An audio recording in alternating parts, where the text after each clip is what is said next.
welcome to today's video, and today we're going to be checking out 3 scary stories with footage.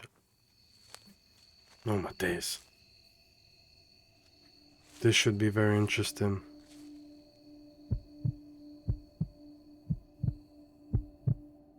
Oh my This days. happened last October, close to Halloween. My parents and brother were making the trip from Florida to Tennessee to help my grandmother move into our house, and they wouldn't be back for a few days. Naturally, I thought it would be nice to have the house to myself for a couple days instead of traveling for hours in a car. On the second night of enjoying the alone time in my house, my heart dropped when I heard almost what sounded like a hand slap against my bedroom window. My house is one story in a rural area with few neighbors. After ruling out any animals or natural ways this could have happened, I decided to take a look for myself, so I moved the blinds to see if I could get a look at anyone running, hoping it was just a prank. I was almost annoyed to see no one, but what happened next made the situation go from confusing to frightening.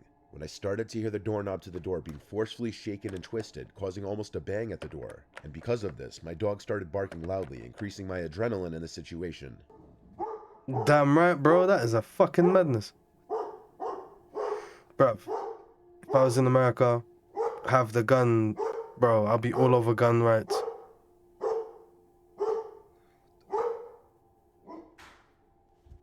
Thinking it could still just possibly be a prank by one of my few friends that knew I was alone, I began recording a video on Snapchat to send to my friends so that I could maybe confirm it was one of them. The first video starts with me standing a few feet back from the door to see if I could record it being moved again, and eventually I try to record outside the glass doors. The video ends when I'm terrified to hear behind me that my screened-in patio back door was just forced open. Before I could even turn around, my phone drops to the floor. I send the first video to my 3 friends. Whoever this was behind my house still couldn't get inside, but it was freaking me out knowing they weren't afraid to try. I wait a few minutes, and 2 of my friends send snaps from their homes, claiming their innocence and asking to keep them updated. Still a little freaked out, I realized my last friend Logan had opened the snap but didn't respond, which ironically would be the one person out of my group to try something like this. Feeling more confident it was Logan, I decided to start a new video with flash on and try to take a look from the backyard if there was anyone in the open grass yard. See some dodgy guy. Come on.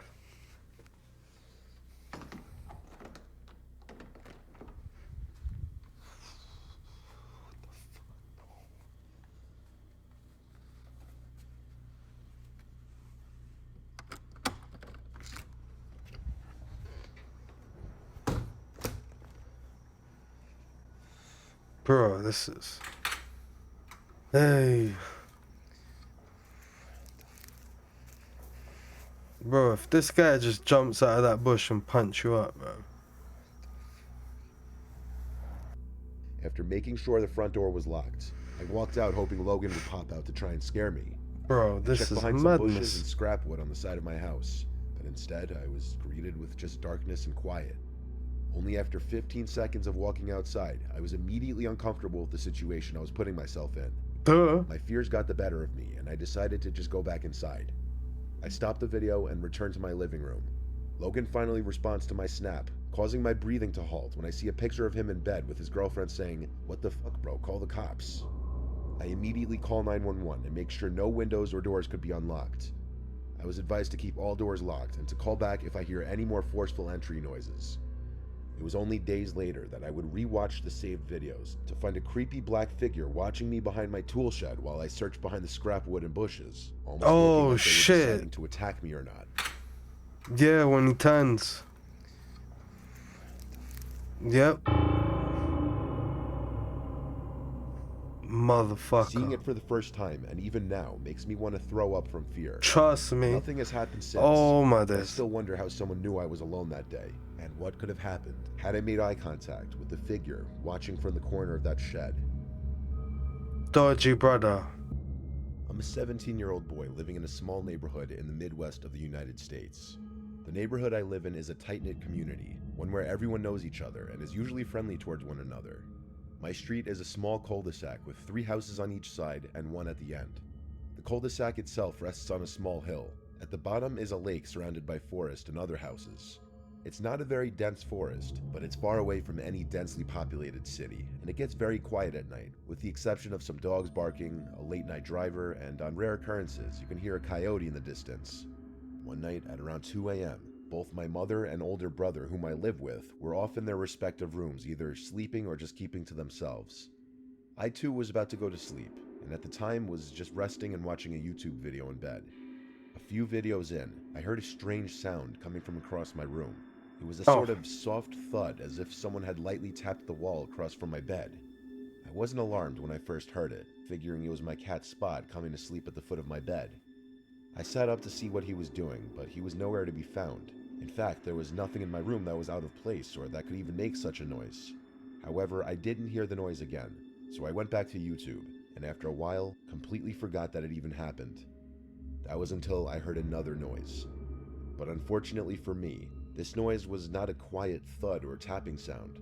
It was much more unsettling. Coming from outside, in the direction of the lake, I heard loud screeching sounds. I So, thought it might have been some kind of animal, but it sounded eerily similar to a child crying, or maybe even screaming. I the opened my fuck? window to get a better listen to what I was hearing, and took a recording to show my friend. By this point, I was starting to get a bit freaked out, so I went to my brother's room to see if he heard it too. I was hoping that maybe it was all in my head, and that I was just tired. But no, he heard it too. The friend I sent the recording to agreed it was creepy, and sounded like either an animal in pain or a crying kid. The more I thought about it, the creepier it became. If it was an animal in pain, why haven't I ever heard a sound even remotely similar to this in the many years I've lived in this house? Exactly.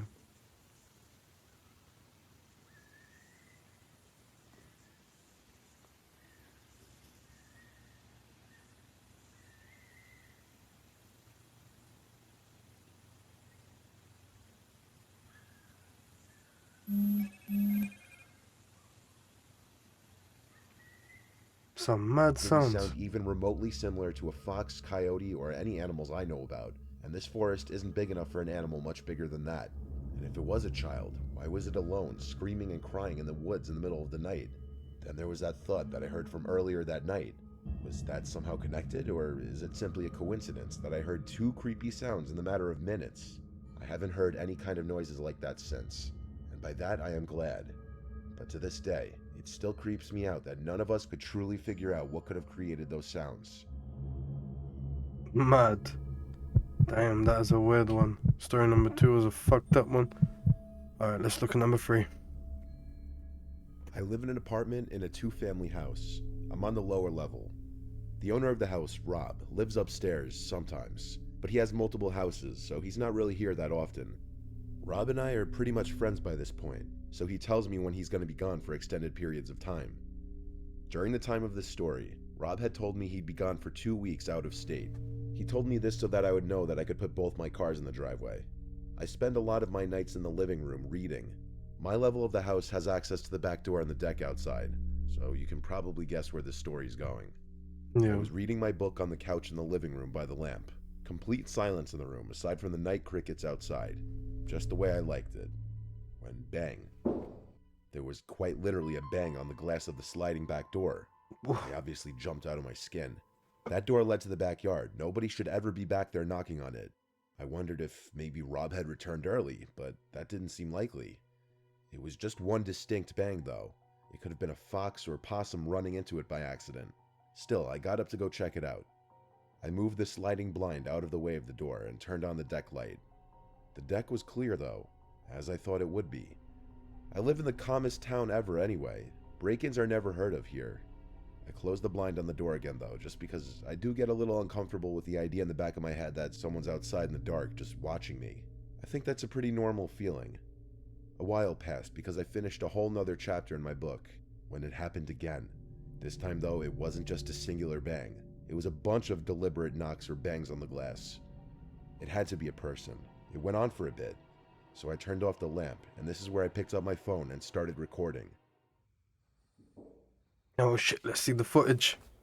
Okay. Let's have a quick look.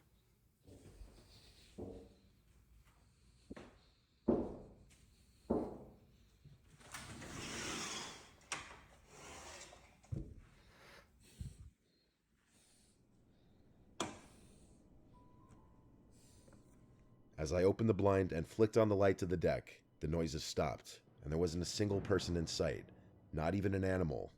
I looked over the edge of the deck to see if maybe someone jumped over the railing. Nope, nothing. I didn't stay outside for long. I couldn't lock that door quick enough when I went back inside. By this point, I just went to my bedroom and shut the door and laid in my bed. I didn't know what the hell I had just witnessed outside, how there could be knocks at the door 1 second, then nobody there the next second. I was calling it a night. I wasn't planning on leaving my room again after that. I browsed Instagram and YouTube Trust for a me. while on my phone, then turned it off and tried to go to sleep. Silence for the longest time. And then right at the foot of my bed, there was a noise. The sound of someone exhaling. I Fuck. screamed and dove for the light switch, and when the light turned on, my room was empty. I stood paralyzed, breathing heavily for a moment, trying to comprehend what just happened. I searched under the bed and the closet, but there wasn't a soul in my room. I know what I heard though. It wasn't in my head, just like the door wasn't in my head. I slept in the living room after that, though I didn't feel much safer in there, fearing I'd hear bangs at the back door again. It was a relatively sleepless night for me. Rob told me he's never experienced anything like this, and he couldn't think of anyone who might have wanted to target him for anything. I never had believed in anything paranormal until that Ooh. night. I haven't had any experiences that intense ever since, though. Alrighty, guys, let's talk about them stories there. Them stories are creepy as fuck.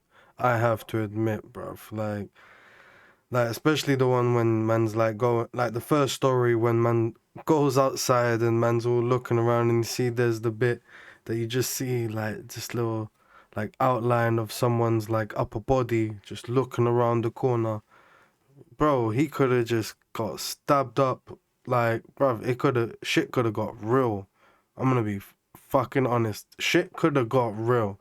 Man could have got laid out. Oof.